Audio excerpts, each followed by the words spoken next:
Congratulations, Draeger Limited. This is your new Tiguan. Allspace in white. As I promised you, this car would be ready. It's ready for you to come and collect any time. I'm going to take you through a couple of aspects of the car. It's going to come with 2 keys.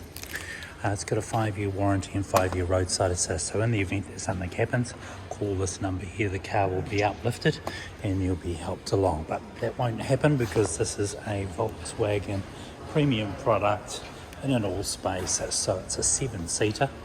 And I'll just take you through the rear end of the car before we get into the front. So as you can see, I'm able to lift this up. There's a couple of tips behind the back lifter of this car. If you don't want to damage this at any time, you can make some changes to it. I can pull it up, I can pull it down, and if I want to acknowledge a change in height, all I do is hold this button here and it'll bleep and it recognises that we've made a change. I'll put it back at its standard level for you now, and again we'll put it there, wait for it to recognise the change, and there we go. Alright, the windows have been tinted all the way around the car. They're 35%, so the car's going to have an aesthetic look, but it's also going to be slightly darker on the inside. 7 seats means 7 seats. I want to pull those back seats down and turn it into a 5-seater I can, which of course gives me more space in the rear of the car for things like samples or whatever you might be carrying. There's also a cover in the rear here that you can pull out, and it just fits in these cozy spots here that can actually hide away anything you're trying to have in the back of the car, such as samples. Jacks in the back here, spare tyres in the back here. Remember, your roadside assist is there for a reason. That means that in the event that you do have a flatty, you can call someone else to go and take care of that for you. So we're going to change that, and then we're going to have a look inside. Let's have a look. Okay, so we'll jump into the petrol in a second. Now, because it's you've got a proximity key, I can lock the car from here just by putting my thumb on that little indent. If I want to unlock the car, put my hand on the inside, you'll see the mirrors open up, and of course it's giving me access to the car. All right. Also, whilst I'm doing that, I just want to pop into the back here and show you the type of petrol you'll be using. So it'll be 95 is what you run this car on. So 95 gas. Alright, it's easy to do. Now, first things first, don't open this up for the next 48 hours, because of course the tints only got done this morning. You can open the boot from here, you can lock the car from this side, and you've got all of your controls on the right hand side here for your mirrors, included heated mirrors. I'll turn it on to heated now because of course it's cold out there. Secondly, we've got our lights down here on the right hand side. I'll turn that on to auto for you.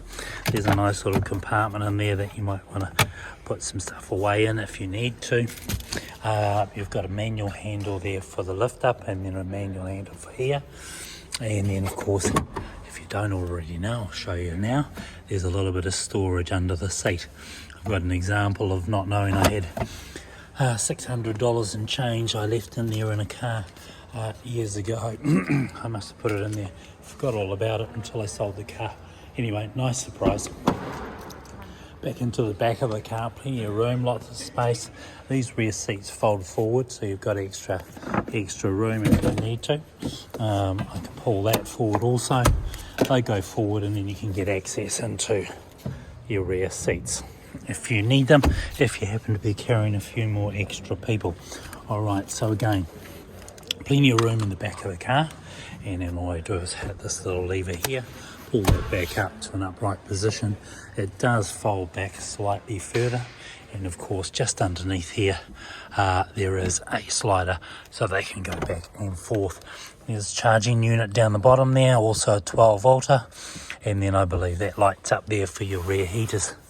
Right, there's a little gift in here for you for buying another car from us at Tristram European. Most of the stuff will come in handy inside the car, so that's a nice surprise that you'll see a little bit sooner than you think. Let's jump into the car now. Because it's the new facelift model, there's a new steering wheel. There's certainly a whole lot of a few more extras. It comes with a digital dash, so let's have a look at it, shall we? So I've got to start the car, it's push button just down here, and then of course we've got a handbrake and auto hold, a parking assist, and our cameras around the car. So first things first, as I jumped in, I hit that button and now my dash is coming up telling me that I'm ready to go. Right hand side I've got my kilometres, left hand side I've got my rev counter. So I'm turning it on now, and the first thing I hear is the stereo. I'm altering that by volume up and down on this left hand side of the steering wheel. As I said, the new facelift model comes with a whole lot of new refinements. It's a very, very nice car. So let's have a look. It's asking me to connect my mobile phone, and if I want to do that, all I'm going to do is jump into pushing this button here, and I'm going to be looking for Volkswagen 7543. Once my Bluetooth set up, I'm pretty much good to go. We've also got your Apple CarPlay, Android Auto. You can link up to that as well. It does require a USB cord, so inside there is where your USB connection is. Right, back to this digital dash. A couple of things you should know. Obviously the gear I'm in is on the left hand side. If I want to change that and I alter that and I stick it into reverse, all of a sudden my reverse camera comes up. I can look at different aspects of that as well, even from distance. And if I had moved that steering wheel, I'll start the car for a second.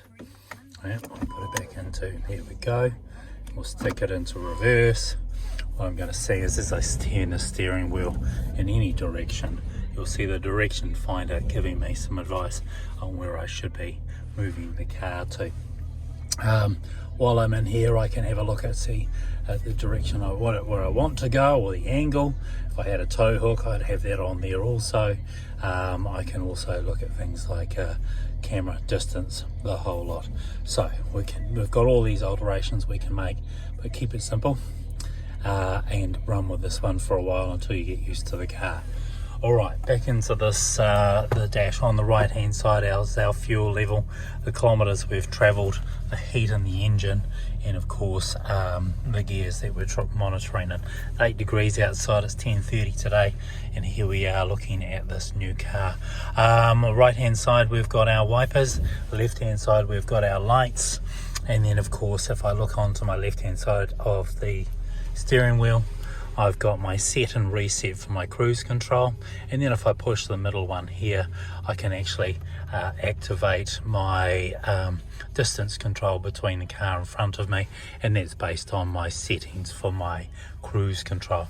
On my right here, I love this one here. I call this my library, and as you can see, as I scroll through that, I'm bringing up different elements that I might want to deal with, i.e. the telephone, audio, the car, the pressures and the tyres. Driving data is a nice one, and I can scroll up and down if I wanted to change that overview, if I wanted to have a look at some other things. So range, I'll pop range in there. So you've got 530 kilometres before you need to make any changes. Alright, so view, I can change the view if I like, and give something simpler, something a little bit more complicated. I tend to like this one here. You've got storage in the top here. You've got storage up here as well. A number of different things in there, such as sunglasses and maybe even an iPad. Right, we're out of there now, so I've just left it at this. Interestingly enough, it comes up with some nice little specification information on the car. Right, we're back into here and let's have a little look. So car in itself, I can go through here, set it comfort mode, tyre pressures, the status of the vehicle. I can change some selections inside my cockpit. I can even have a look at, say, lighting or lights around the car, instrument cluster, mirrors, wipers. Pretty much all of that information is right there. My app for Apple CarPlay, again, I've got to connect that in. Sound system, everything seems to be in the middle right now. I can change the positioning just by moving the sound around anywhere I like, and there we go. Equalizer in there if I want to play with that. I'd leave that as it is for now. Get used to the car, that's the whole idea. Radio stations, that's all preset for you. Media, again, Apple CarPlay, Apple CarPlay covers most of it, but if you want to use your Bluetooth audio, you can also. Phone, again, using your phone and your system, hello Siri, make a phone call, it should make you, should be all good to go. Now, last few things before we finish is, now we have a start to have a look at the new touch heater. So there we go. Touching that and moving that around is pretty simple. Moving my speed up is also very simple. Syncing it so both temperatures are the same on both sides of the car, and of course recycling, it's all in there. If I push menu, I go into off and back on again.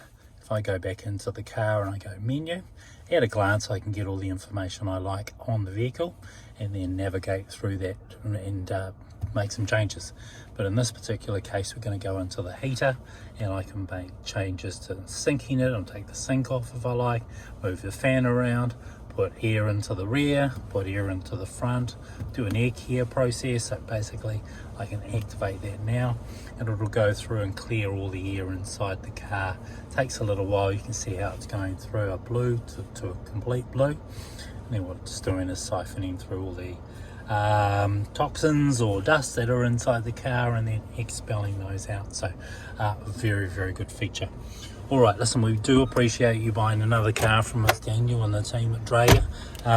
This is a great car, so I look forward to working with you again, and if I can help in any way, please let me know. Accept the gift as an acknowledgement that we appreciate your business, and we look forward to seeing you sometime soon or in the next 24 hours to come and collect this car. Thanks very much again. All the best. Bye-bye.